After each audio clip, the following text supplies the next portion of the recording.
President Joe Biden met with a bipartisan group of lawmakers who want to lean more toward regressive taxes in order to pay for his infrastructure bill rather than increase corporate tax rates. Now, Biden is apparently willing to consider these proposals, and that's really what we should be focusing on here, and what we should focus on fighting as much as we possibly can.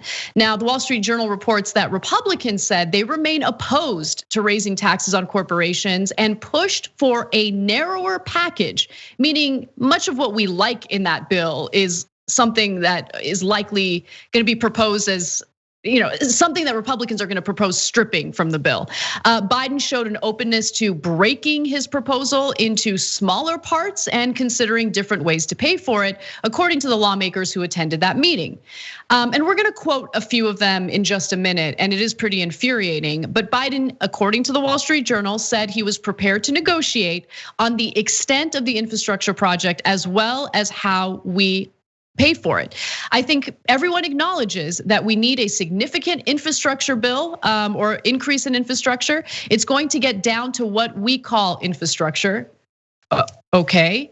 That's what he said, citing water and broadband internet as examples. I'm confident that everything is going to work out perfectly.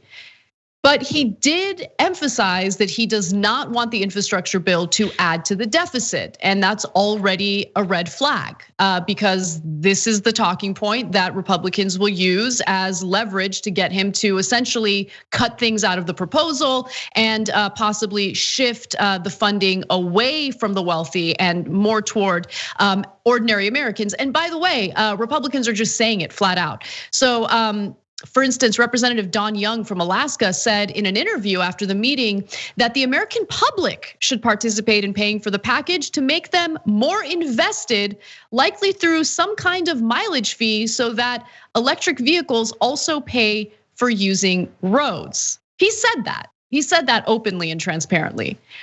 Keep in mind that it was just reported today, John, that the IRS is losing out on $1 trillion in taxes by tax dodgers at the very top. So these people are not even paying what they're supposed to pay in taxes, which is honestly, when you consider all of the loopholes and deductions they get to take advantage of, ends up being a smaller percentage of their income compared to what working Americans have to pay.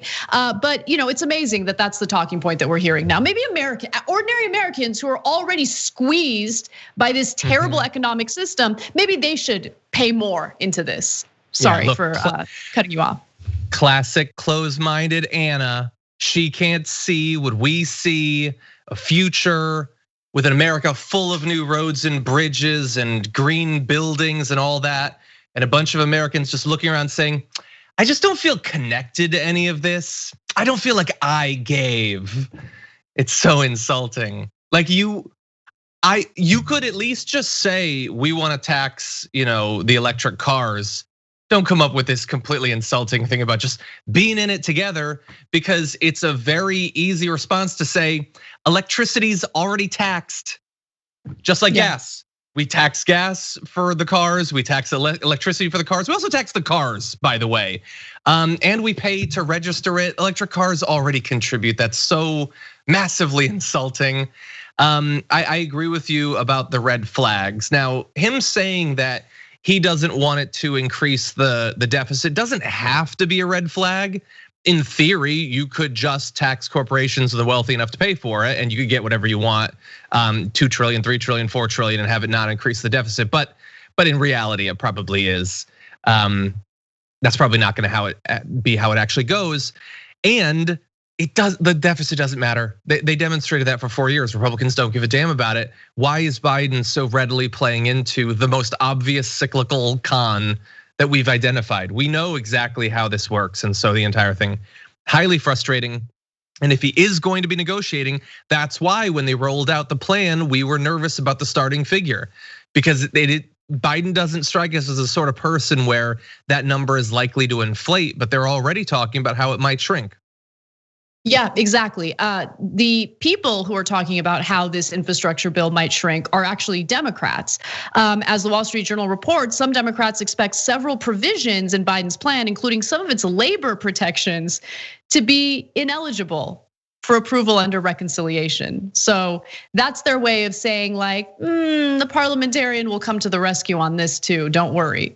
So, and I don't doubt it, I definitely think that will be the outcome. I definitely think that the infrastructure bill, even with all of its flaws, certainly has room to be slimmed down further. And it's just infuriating that while we didn't hear anything about a parliamentarian under Trump's administration, now that talking point is used as a strategy to defeat some of the more popular provisions in proposed legislation from the Biden administration, including the $15 an hour minimum wage. And now in this case, they're not being very specific in what they're referring to, but some of its labor protections.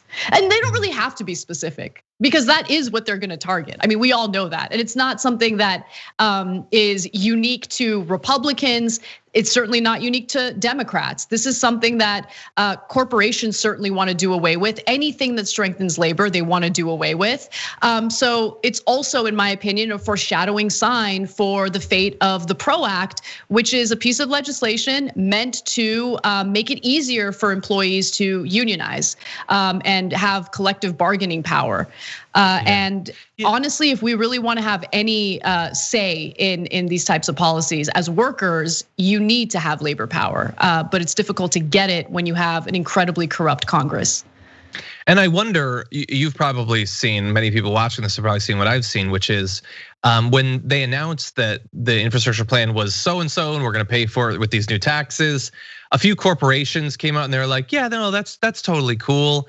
And like I was reading articles about like the nation's wealthy silent on tax increase and all that. And I was like, no, that's a little bit weird. Usually, they holler a little bit when you start talking about that.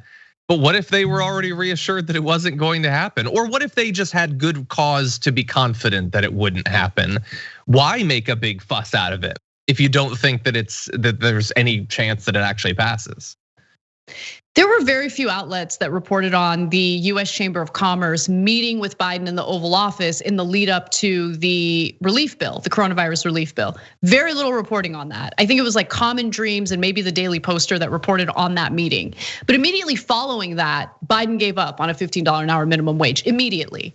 So they don't really need to make a big stink about tax increases or anything like that. They just need to set up a meeting with Biden in the Oval Office and they'll get what they want. And that's exactly what happened with the relief bill. Thanks for watching the Young Turks, really appreciate it. Another way to show support is through YouTube memberships.